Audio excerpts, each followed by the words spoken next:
was just amazing competition. And even from that championship, there's like Mark Wilkins came out of there, myself, James Hinchcliffe, Daniel Morad.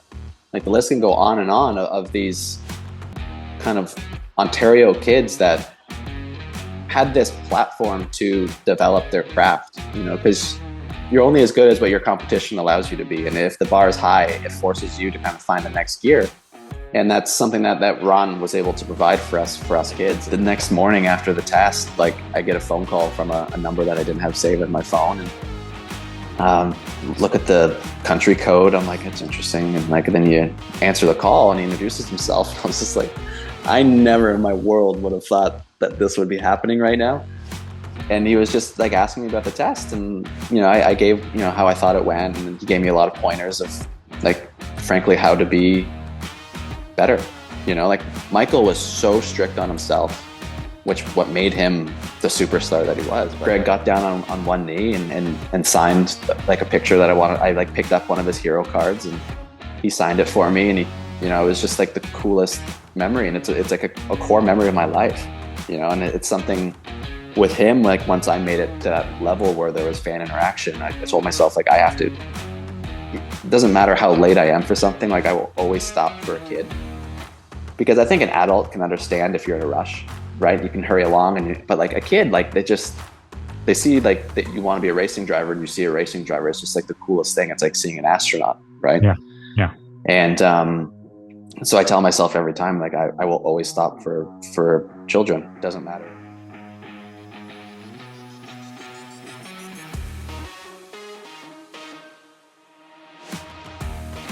Hi guys, I'm Robert Wickens. This is Cars and Culture with Jason Stein. An inspiring story at many levels, and we are thrilled to have him on the program.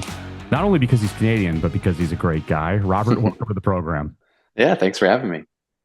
You've had a busy news-making fall to this point, and we're going to get into a lot of that detail. But tell me a little bit about where you are today, what you're doing today, and maybe what you're preparing for, just to get us up to speed on exactly where we are. Yeah, so currently we just concluded the 2024 IMSA Michelin Pilot Challenge Series, where I raced for Brian Herta Autosport, racing a Hyundai Elantra and TCR car. And thankfully, we were defending a championship. We won the championship in 2023, but we just didn't quite get the racing gods on our side this year in 2024, and had to settle for third in the championship. But it's not to say it wasn't a successful campaign. We won a race. We had 6 podiums, loads of top 5 finishes. Just wasn't quite enough to squeak out a back-to-back championship. But yeah, and then behind the scenes, we've been developing a new brake system for myself. For everyone who doesn't know, I'm paralyzed, and I race exclusively with using my hands. So I do the throttle, brake, upshift, downshift, obviously turn the steering wheel, all the engine settings, everything, brake bias, all of it's done by hand. And it's a little busy in the car, but to try to further my motorsport career, we needed a new brake system, a state-of-the-art system. And that's something that Bosch stepped up to the plate, and they said, hey, we believe we have technology that could benefit you. And 16 months later, it debuted this season in the IMSA Michelin Pilot Challenge Series at the 9th round of the championship at Indianapolis Motor Speedway. So as someone who lives in Indianapolis, it was really cool to kind of debut it there. And also with my history of racing in IndyCar, and it was a very fitting venue to debut this new braking system that should hopefully create a longer runway for me in my career ambitions here as a disabled racing driver. So a couple of things that the audience may or may not have known that you just sort of breezed right past. Number one, you're defending a championship, Robert. The fact that you're defending a championship in and of itself is its own story, because any racer wants to defend a championship, wants to be in a position to do that. And the second part is that you're paralyzed, which we're going to talk about in a moment. But let's first focus on defending that championship. How important was it for you to be back in a place where you could race from that level of excellence? Oh, it was unique. It was actually the first time in my entire motorsport journey where I've had the chance to defend a championship. in junior categories, typically you win and you move up and you win and you move up. So, and then when I made it professionally racing in the DTM series over in Europe, I never had the opportunity to win a championship. I came close a few times, but never made that final step to get there. So yeah, this was the first time in my professional journey where I was actually defending a championship. And it was interesting to go into the season with kind of the target on your back of, you're the one everyone wants to beat. And, we felt that energy, but that's nothing new with Hyundai and Brian Hurt Autosport. We were just one of several that have won championships for them in the years past. And, it's not every day you get the opportunity to be kind of in the best car with the best team. So every year in that category with that team, you're expected to win, and it's just a matter of if you can beat your teammates who are also operating at a really high level. So it was just a great opportunity, and yeah, but it was unique.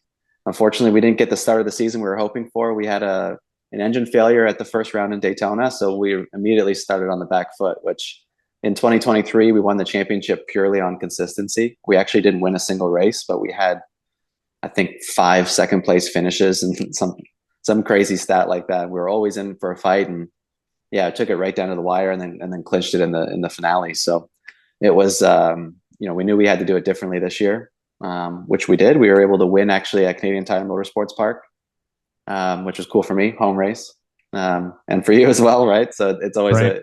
the only Canadian round in the IMSA series. So it's always fun to see the hometown crowd there. Win and move up, win and move up. And it's hard to believe it's been almost 25 years, right, since you first sat in a kart and your career launched, right? Early 2000s. Do I have that correct? Even earlier, my friend. Yeah, 1997 is when I started racing go-karts. So we're, I think we're sneaking up on 30 years now, right? That's right. So it's crazy. That definitely makes me feel a little old, especially, when you're watching Formula One races now, and like the Lando Norrises and stuff weren't even born yet, right? So, but then there's Fernando Alonso to always give you hope, Yeah. But you were always destined to be behind the wheel of something, weren't you? I think I was, yeah. I mean, at a young age, I was obsessed with cars. My Hot Wheels cars, Matchboxes. If I'm in the beautiful era of the movie Days of Thunder had just come out, straight on the VHS, and that was just on repeat in the household. And for the younger listeners, yes, I did grow up through the VHS era. But it's just really cool. And, I have an interesting story of how we really got into motorsport as a family, because there's no family previous involved in motorsport at all. So, I was just a kid that loved cars, and I was a high energy kid, and a race was on TV. I don't know if it was a NASCAR, IndyCar, Formula One race, whatever it might have been. But I just sat still and watched the entire race, basically start to finish. And my parents were like, "Oh, maybe he likes, he really likes this." Then they started buying me more cars, and I got the little carpet with the track on it. I would watch it like a NASCAR race on TV, and then recreate the race on my carpet with all, 43 cars that I had. And because racing was kind of always on in the household, we kind of all became fans of the sport. So we would go down to the Toronto Indy on a Friday when it's Fan Friday. It's always free admission during the summer, and I get to meet the drivers, and it would just have such an awesome experience. Then we started going to Michigan for NASCAR races, and it was really kind of we became just family fans of motorsport. My mom drove a school bus, and at that age, instead of hiring a babysitter, I would just kind of go on the bus with my mom and sit right behind her and play with my cars. And one day a kid came on the bus, an older kid, maybe it was, I don't know, grade 7, grade 8 type of thing. And he had like a still photo of him driving a go-kart. And he was like, I see like cars, like I race go-karts. And we had no idea that even existed at the time. And turns out they were racing in Waterloo. I grew up in Guelph, Ontario. They were racing in Waterloo, and it's only 15 minutes down the road. So one weekend we just went to go check it out. And long and behold, there was little kids in little race suits running around the paddock. And I was just like, oh my God, why aren't I doing this? I can do this. Yeah, this is something I need to do. And this was in kind of the late summer to fall. So that season was just wrapping up. And my parents told me, if you want to try racing go-karts, you can't play hockey with your friends this winter. You have to quit baseball, quit football. And I just said, yes, sign me up. So this would have been 1996. So we buy a used go-kart, kind of the You're about whole. 7 years old. I will, yeah, I think I was turning 7. Yeah, right. So we were, yeah, we bought all the used stuff. Someone was getting rid of everything, so we bought like the trailer, this driving suits, used tires, toolbox, like one-stop shop. We were on our way to the racetrack, and we show up for the first race, and you go to pay, saying like, we would like to race go-karts. And it turns out I was actually too young to do it. At the time, I think there was a rule where you had to be 7 as of January 1st, and I was turning 7 that March. So I couldn't race. And my older brother, Trevor, is 5 years older than me. Where it's like, oh, well, he's old enough, so we'll have Trevor do it. So my whole first year of being involved in motorsport as a family, I was actually on the bench waiting for my chance and just watching my brother do it, which it was fun to obviously be around the track a lot. But it was also torturous to the same side because my brother loved the sport, but he found through driving that he actually loved more the mechanical aspect of it. He loved taking the cart apart, cleaning everything, putting it back together from Monday to Friday. And then on Saturday, he almost like cringed going to the race because he didn't really have, I don't know, I'll call it that like killer instinct, right? Like he would drive and you'd have fun, but he wasn't, I guess, competitive about it. Where for me, like I was just like always watching and like itching at the bit to try and get my chance. So it was kind of a foreshadow of what my next 20 years of my career would look like, right? Just constantly trying to get the next opportunity. But so the following year, 1997, I raced for the first time. And to be honest, the family plan was probably to, each try it for a year, sell the cart and move on, say we did it. But I fell in love and thankfully was competitive straight out of the box. And the rest was history.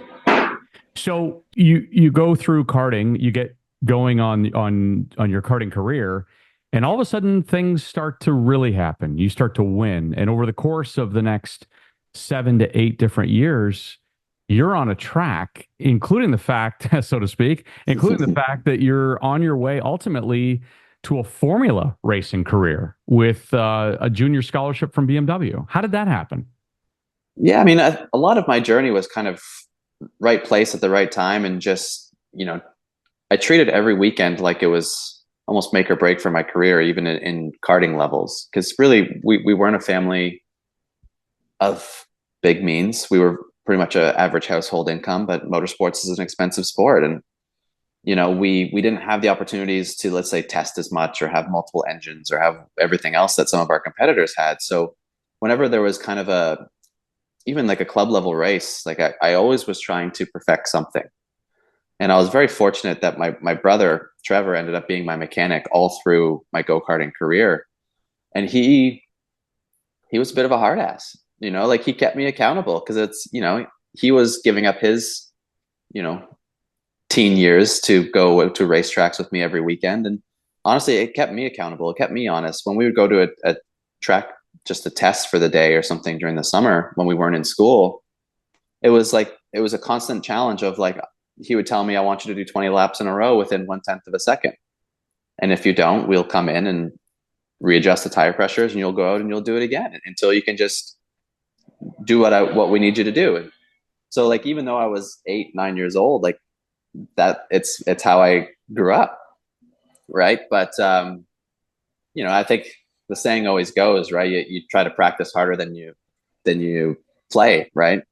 With any like team sport. And that was pretty much the aspect of how my brother and I approached everything. And when we started getting success, which thankfully came pretty early, and then you just kind of keep progressing. But really what my first big break, I would say, was Ron Fellows started a karting championship in Ontario called the Sunoco Ron Fellows Karting Championship. I believe it started in 2001, maybe 2002, maybe. I can't remember off the top of my head, but it was just this amazing platform for all the clubs around the kind of the greater Toronto area, all over Ontario, to go race kind of in one league. And it was just amazing competition. And even from that championship, there's like Mark Wilkins came out of there, myself, James Hinchcliffe, Daniel Morad. Like the list can go on and on of these kind of Ontario kids that had this platform to develop their craft, because you're only as good as what your competition allows you to be. And if the bar is high, it forces you to kind of find the next gear. And that's something that Ron was able to provide for us kids. And it's awesome that he's still active in the Canadian karting world right now, with his Ron Fellows Karting Championship currently. But yeah, I mean, that was kind of my first break, because from that's what gave me kind of my CV to be invited by BMW to go to Valencia, Spain for a scholarship shootout, where they would pick 5 drivers and then give them a monetary scholarship to race in the Formula BMW series in the next season. And that was going to be my big break. I knew it's something that I needed to do, and kind of went in blind. I had never driven a race car before, or a Formula car before. Meanwhile, other kids were doing several days of testing with existing Formula BMW teams, like gearing up for this thing. And thankfully, they took that into account. I definitely wasn't the quickest kid at that scholarship, but I left with one in my pocket, because it wasn't just speed. They constantly said that speed is actually the lowest criteria of what they're looking for. There was a whole media aspect. There was fitness evaluations. They kind of like ran you through the paces to find their 5 preferred drivers, and thankfully I was one of them. And then that really springboarded me into 2005, where I was finally racing race cars for the first time. And it was an interesting year. We had 0 budget. If I had even $1 of crash damage, our season was pretty much over.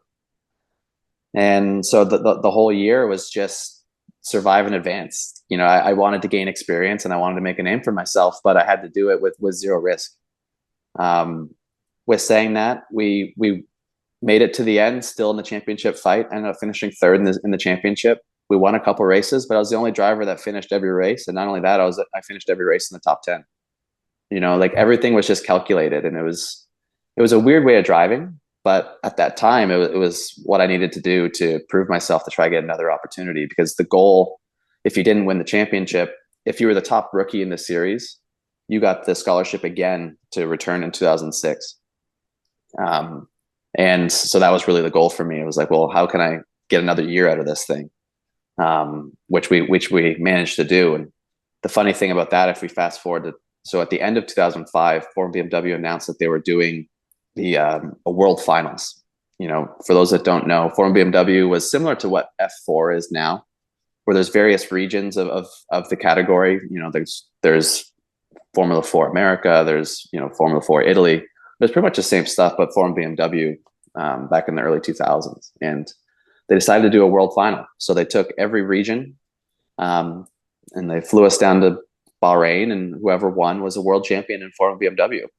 The winner would also get a Formula 1 test with BMW Sauber. And as a now 16, 17-year-old kid, I'm like, this is my chance. Formula 1's my goal. Formula 1's my dream. If I win that race, I test the Formula 1 car, make a good impression, bingo bango, I'm a Formula 1 driver, right? Like, right. I'm like, it's just that easy. And but then how do I get to Bahrain? That was the first hurdle, right? Because the race was, I think, like $60,000 or $50,000 to go do, and I didn't have anything. Just so happens that the Formula BMW scholarship was exactly $60,000. And I sparked a phone call up with BMW North America, who issues the local scholarships for the Formula BMW USA Championship. And I convinced them to give me an early advance on my Formula BMW scholarship. And I put it all into this World Finals in Bahrain, knowing that I now have 0 budget for 2006. But I was like, I have to go to this World Final. This is like what's going to make or break my career. And thankfully, my family always kind of trusted my impulse and my decisions. But so we made it down to Bahrain. As just a Canadian kid, my brother flew down with me, and I was up against the Sebastian Buemi's, Nico Hulkenbergs, Stefano Coletti, Sam Birds, like all drivers. Like I think the whole top 10 made professional careers. Wow. And it was not only that, like Minnie drove in Formula One, right? So it was a little daunting, but we went through free practice, we did our thing, and then suddenly we get to qualifying, and I put it on pole, Mm. which even to my own surprise, frankly, but unfortunately we got excluded from qualifying for a technical infringement that was basically like a damper cover was missing on the bottom side of the car that covers the bottom part of the suspension, like the caster adjustments. So I had to start all three of the qualifying races from last, and there's 36 cars on the grid. And it was basically like a karting style format where you're divided into groups. So group A would race group C, and group A versus group B, and you'd race every group one time. Aggregate points, lowest points would start the pre-final first, second, third, on down to last. And so I had to start every qualifying heat from last place. And we finished sixth, fifth, and third in all three heats and set the fastest lap in all three heats. And I was like, okay, we're still in this thing. We're in for a shot. And Helmut Marko from the Red Bull Junior team was present because, Sebastian Buemi and some various others were Red Bull Junior drivers at the time. And he introduces himself to me, and we kind of started a dialogue, and things were going pretty well. Going to the pre-final, and was starting seventh in the pre-final. So I had made up 29 positions from my qualifying. And halfway through the race, I was passing, I believe it was Sam Bird for P3, and we had contact, and I got a puncture. So I had to start then the final, the one that gives you the Formula One test and the world champion crown, back in like 34th of the 36 cars. And I ended up finishing sixth in the race. So I didn't get my Formula One test. I wasn't a world champion, but I did leave with the Red Bull Junior team contract in my backpack. And that was really what gave me the next 5 years of my junior career. They funded my 2006 season in the Formula BMW USA, where we won the championship. And then they funded me in Champ Car Atlantics. They took me over to Europe, literally the Sunday night after the finale of the Champ Car Atlantics season, and threw me straight into European motorsport. And I never left there, and frankly, until I came back to IndyCar in 2018. So it starts the stage for your next 6 years, but I don't want to dismiss the fact here or gloss over the fact that you were the only North American driver at one point in Formula 2, if we talk about the 2009 season. So you're about a little more than a decade after you strapped yourself into a go-kart. And now all of a sudden we're talking about a Canadian kid from a small town in Ontario, Canada, Formula 2. That just doesn't happen. I mean, it does, but his name is Jacques Villeneuve, or there are very few others in a country of 35 million. Yeah. Did you find yourself some nights pinching yourself, were exactly figuring where you were? Because just 2 years later, then, or even at that time, you're in talks with Formula One at that stage, correct? It was, yeah. So the best thing of Formula 2 category that I was in at the time was, the hardest thing as a junior driver was, and frankly it still is now, attaining a super license, right? You hear it all the time now that there's super license points and this and that, and there's a whole structure of how you gain enough points to be granted a super license. The F2 category at the time granted super licenses to the top 3 drivers in the championship. So that year of F2, I was still a part of the Red Bull Junior team program, and obviously there was ambitions to try race in Formula One for Red Bull. And I was doing a lot of kind of F1 demonstrations and doing some straight line testing and simulator work behind the scenes, and doing everything that you need to do to almost embed yourself into the team.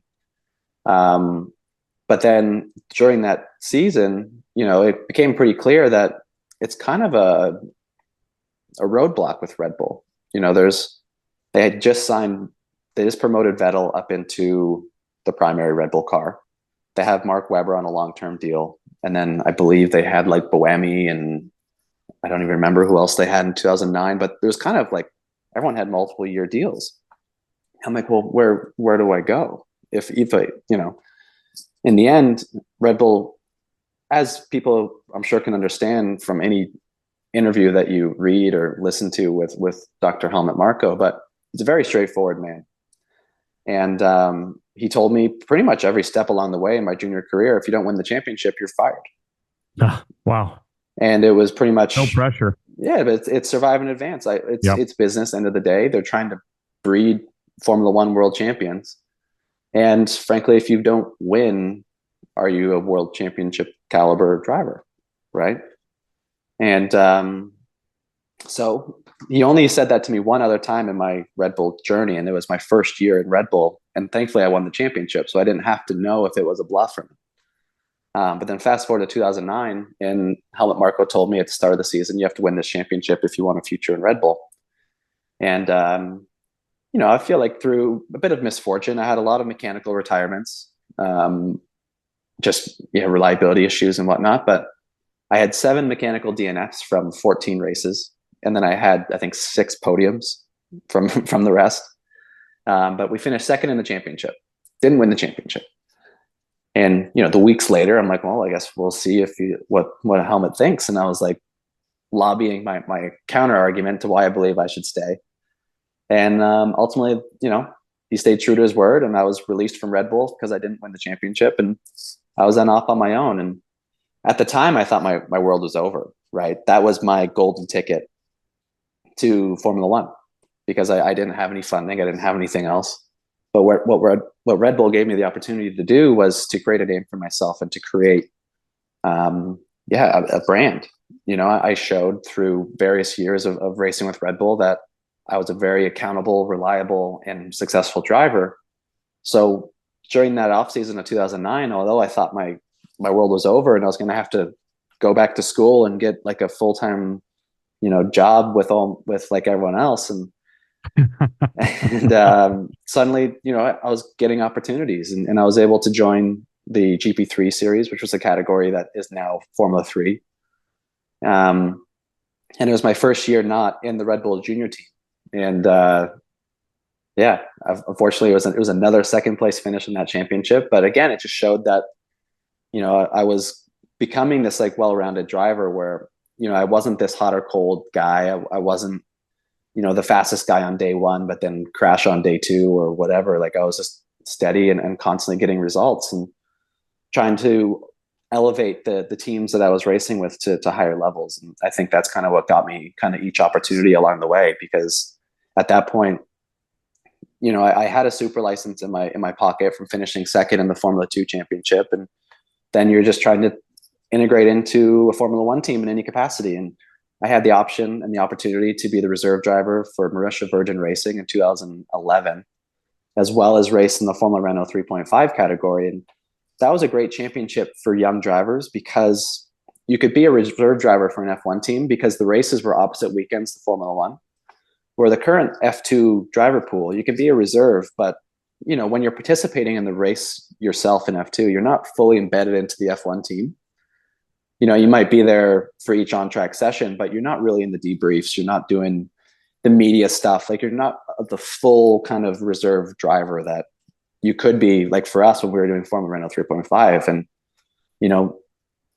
it was a great championship while it existed. Like I went through there, Alex and Rossi went through there, Daniel Ricciardo, Brendan Hartley, Jules Bianchi, Sam Bird, the list can go on and on of all these great drivers that had Formula One obligations, but you could still then race full time. But then when you're at the Formula One Grand Prix, you were fully embedded into the team, doing all the media work, doing all the drivers briefings, and, just really learning how an F1 event really takes place. And that was, it was a great opportunity, but it was also a championship I knew I had to win. And thankfully we did. And it came down to the last race with myself and Jean-Eric Vergne, who is now a multiple-time Formula E world champion. And it came down to the last race in Barcelona, and whoever beat each other would win the championship. And thankfully I came out on top. And from there, I got a F1 test with Renault as a gift for winning the championship. So at the F1 Young Driver test, I tested with Marisha Virgin Racing and with Renault, which was, I think, known as Lotus at the time, the black and gold one. And and it was just another situation of just having to prove myself to get to the next step. And we had a great test with both manufacturers. And ironically, there was no race seat available for me, although there was reserve driver opportunities. Toto Wolff from Mercedes, who at the time was a shareholder of Williams, was a shareholder of the Mercedes DTM team known as HWA. And he asked me if I would be interested in testing for him in DTM. And I was like, yeah, I'm a huge fan. Like, I would always watch, frankly, the whole off season in Canada. Like, I don't know if you remember, but like on Speed TV, they would just air like every DTM racer and every like British touring car race or whatever. And so I was always watching, and I loved the racing in DTM. The cars were so cool. And so I would have been stupid not to say yes to that test. And I did the test. It went great. And then from that, I was offered a multi-year agreement to race for Mercedes and DTM. And it was kind of a crossroads in my career because my goals were always at Formula One. And frankly, signing that Mercedes DTM contract was kind of, in a way, giving up on F1, and my goal was always Formula One, but I think the bigger long-term goal was to be a professional racing driver, right? And when a brand like Mercedes-Benz approaches you and you can sit at a table, approaches you. Yeah. Yeah. I mean, at the time it was Norbert Haag was the president of Mercedes Motorsport. And, he sat down in a boardroom with Toto and Norbert Haag, and like they presented me this contract where I was making a salary on a multiple year thing. And I was like, this is the dream. This is exactly what I want. And then I would have, if I didn't have a legal help on my side, I would have signed it then and there and and went home a happy man. But it was just an amazing opportunity, and frankly, it was worth it for like a decade of grinding it out, not knowing what each year held, right? And even when I was racing in Formula Renault 3.5 and all those junior categories, like I never had the luxury of having a 2-year plan where I could learn year one and then like go for the championship year two. Like every year I had to make the most of it to try to create the next year, right? I never had this like path that a lot of other kids did, but it honestly made me a better driver because once I made it to a professional level, I was ready for the pressure because I had been dealing with it my whole childhood, from early karting straight up to my first year of Form BMW, and then each year of cars along the way.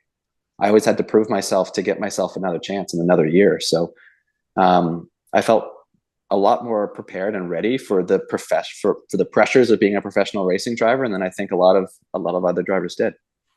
Well, and then you meet a guy named Michael Schumacher who mentors you as well, right? Yeah, that was really cool.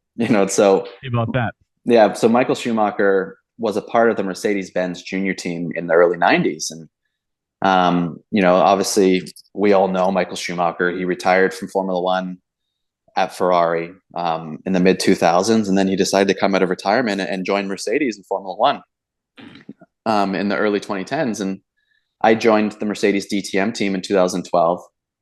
There was 3 young drivers, myself, Roberto Meri, and Christian Villatorres. We were kind of the kids of the Mercedes DTM team at 21 and ish years old. And they decided to rekindle the Mercedes junior team, and Michael Schumacher was our ambassador. And it was such a cool experience because like, I'll remember the first day, I finished like my first DTM test, like preseason test. And, it's trying to make sure you're doing a good job. My teammate was David Coulthard, which was like still trying to get used to that. Right. It was just the coolest thing. Yeah. And, champion David Coulthard. Yeah. And then like, like the next morning after the test, like I get a phone call from a number that I didn't have saved in my phone, and look at the country code. I'm like, it's interesting. And like, then you answer the call and he introduces himself. I was just like, I never in my world would have thought that this would be happening right now. And he was just like asking me about the test, and I gave how I thought it went, and then he gave me a lot of pointers of like, frankly, how to be better. Like Michael was so strict on himself, what made him the superstar that he was. But like Michael was known for doing like a test day. Well, he would never leave the cockpit. A lot of drivers, even now, it's like, oh, there's a 15-minute mechanical change that they want to try. The driver will get out of the car, do a bathroom break, sip of water, whatever, chit chat, mingle. But it's not, I guess, like efficient, right? Because then you have to put your helmet back on, get back into the car. It's never just exactly 15 minutes. Like the crew will always be waiting for you a bit. Or Michael would never leave the car as long as the crew was working. He was like, if they're working, I'm working.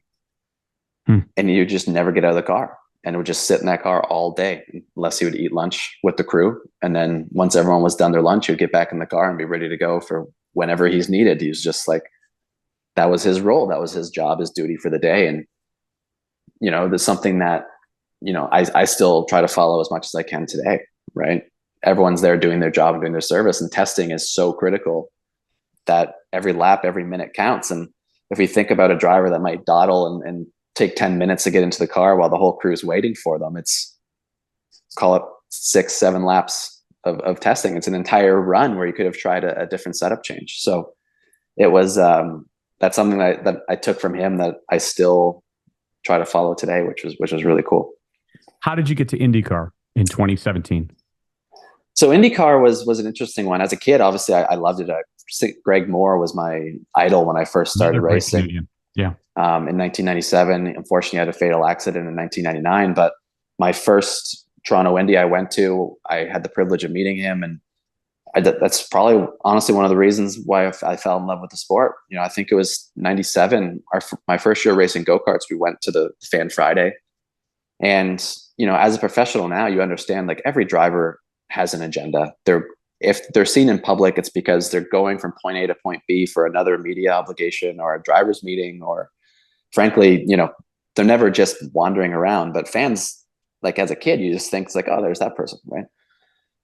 So it's very easy for a driver not to give a fan the time of day, because frankly, even if it is scheduled out of their free time, they're eating into their free time to stop to take a photo and stuff. But Greg got down on one knee and signed like a picture that I wanted. I like picked up one of his hero cards and he signed it for me. And he, it was just like the coolest memory. And it's like a core memory of my life, and it's something with him. Like once I made it to that level where there was fan interaction, I told myself like, it doesn't matter how late I am for something. Like I will always stop for a kid, because I think an adult can understand if you're in a rush, right? You can hurry along, but like a kid, like they see like that you want to be a racing driver, and you see a racing driver. It's just like the coolest thing. It's like seeing an astronaut, right? Yeah. Yeah.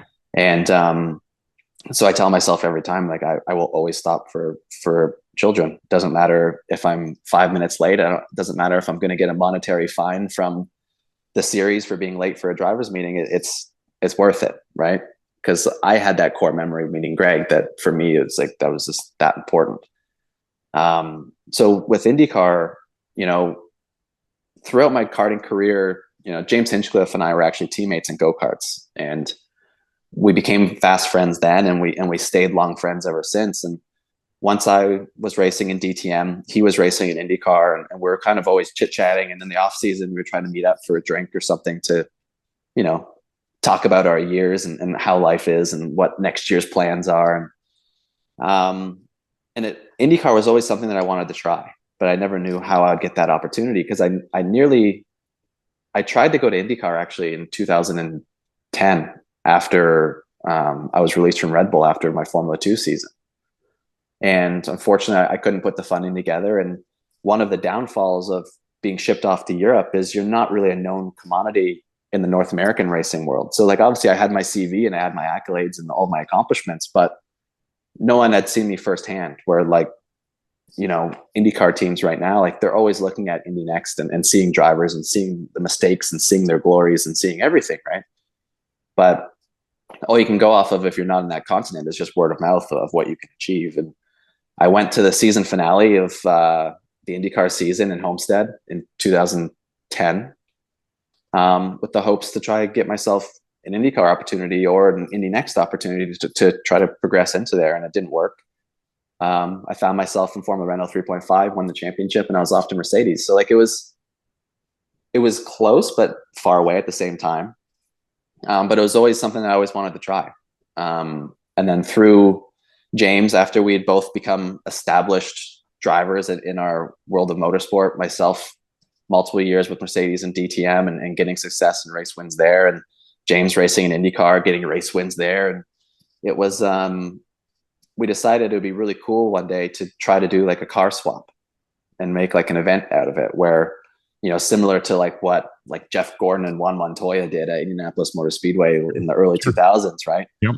I was like, man, how cool would that be? And like Hinch and I were on vacation together, and we came up with this master plan over a couple cocktails, and we're just like, you think this will work? And it's like, well, worth a shot. And we both sent emails to our team principals, and Mercedes loved it. And then, Peterson Motorsport loved the idea, and we were off on our way. So I got to test his IndyCar at Sebring a week before St. Pete, which I thought was just the weirdest thing. I was like, you're giving me like half a day of your test day to like a week before. Like the cars are literally going from Sebring, Florida The start of the season. to St. Petersburg like the next day. I'm like, man, it's a lot of pressure. But and then so we did that, and then a couple of weeks later, he flew down to Rome, and he tested my DTM car in Battalunga in Italy, and it was just a really cool experience. But there was always like almost like a hidden motive where I needed to test an IndyCar because I'm like, maybe there's still an option there. I was in my late 20s at the time, and it was always on the radar. It was always in the back of my mind. I was always a big fan of IndyCar and the racing and all of it. And so then in 2017, Mercedes announced that they were leaving the DTM series to create an entry in Formula E. And honestly, if that never happened, I don't think I ever would have left Mercedes. I was so happy racing in DTM, racing for Mercedes-Benz. It was such a competitive championship. It ticked every box of a competitive driver of what you wanted to do for a living. And so then I was kind of left thinking, do I see out my final year of Mercedes in 2018 and then just have faith that they'll put me in Formula E or in a good GT3 program or something in the future? Or do I kind of like dictate my own career and take it by the horns and see what we can do? And so I pursued all options. But then thankfully I made a good impression from that car swap that we did in Sebring, and Schmidt Peterson Motorsports had an opening for the 2018 season in IndyCar.